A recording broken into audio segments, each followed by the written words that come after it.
Hi there everybody, welcome back to another English update.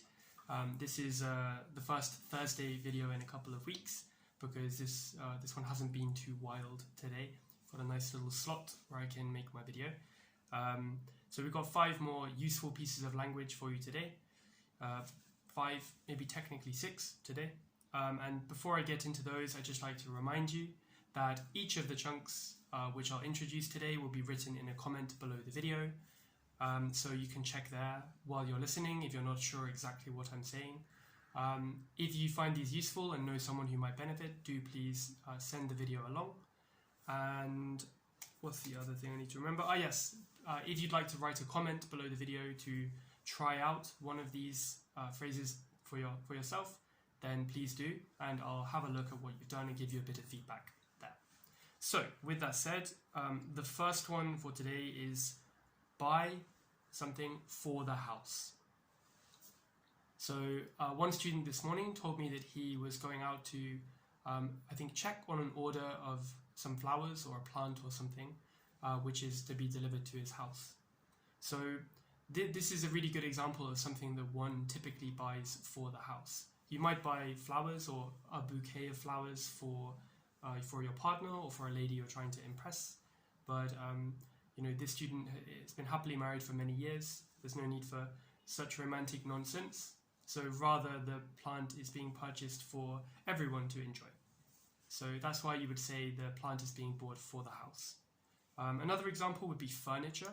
You don't really buy furniture for yourself. You wouldn't buy 3 sofas just for you to enjoy sitting on. Instead, it's to make the house a more comfortable place for everyone who lives there to enjoy, or for anyone visiting to enjoy too. So in that context, again, you might say that you bought a new set of furniture for the house. One final example is when I was little, my mum Santa used to send gifts to the house. So those would be small things which weren't really a gift for anyone in particular, but which everyone was happy to have bought. Number 2 is just the single word petty, which often collocates with the word argument, so a petty argument, and then with behavior, so petty behavior or to behave in a petty manner. So petty looks quite similar to pretty, but totally different meaning. Petty is kind of unimportant, childish, intentionally difficult,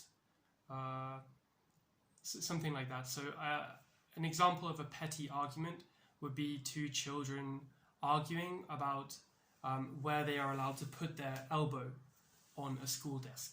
And I'm sure everyone can relate to this. So you're disagreeing with the person next to you. You want to put your elbow here, but they say that that's on their side of the table. So they push your elbow here, and then you push your elbow back because you say, no, that's my side of the table, right? So in my experience teaching kids too, I've seen this sort of argument happen and continue for a long time with lots of energy being invested, but for no real reason. It's kind of a pointless argument. So I'd call that a petty argument. With adults, petty behavior is normally childish behavior. So maybe if someone is annoyed with you because you've offended them or something, they might be petty and criticize you about silly things that they normally wouldn't, and kind of try to get back at you, get revenge, which again would be quite petty. Hopefully that's enough examples. Number 3, so this one is kind of 2 phrases. I just want to differentiate these for you. The first one is get worked up, and the second is cause a fuss. So this came up in the context of missed delivery. So a student of mine had something sent to the post office didn't let him know, and it got returned. So obviously he could have gone into the post office in a terrible mood, but he didn't. He said he didn't cause a fuss, or he didn't get worked up. So what's the difference between these 2 phrases? Well, it's to do with where the focus is. If you go into a shop in a terrible mood and you start pointing fingers and shouting at people and demanding things, then you are causing a fuss for all of the other people, right? So anyone watching can see that a fuss is being caused. To cause a fuss it would be to kind of inconvenience everyone there, whereas get worked up is referring to what you're doing. So you're getting worked up, you're getting stressed out, you're getting angry, you're losing your patience, you're getting worked up. So in the Quizlet, the test here will be to match these ones to the correct context. So I'll make two sentences in a very similar context, but hopefully you'll be able to tell that one of them is referring to how the individual is feeling and the other is what's being done to everyone else, which would be cause of fuss. Number 4 is quite a nice phrase, let's get out of here. Let's get out of here. It would normally be, let's get out of here. I heard a student almost say, let's go out of here. So I thought I'd include this one in the video today, that it does have the meaning of go, it's to do with going, but the phrasal verb is get out of here. You could say this because something bad has happened and you want to get away.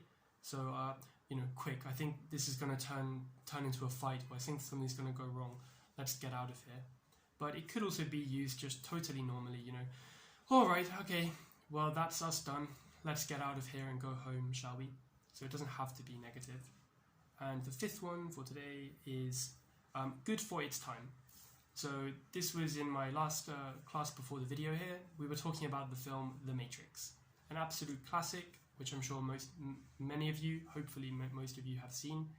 And a film which I'd argue is still very good.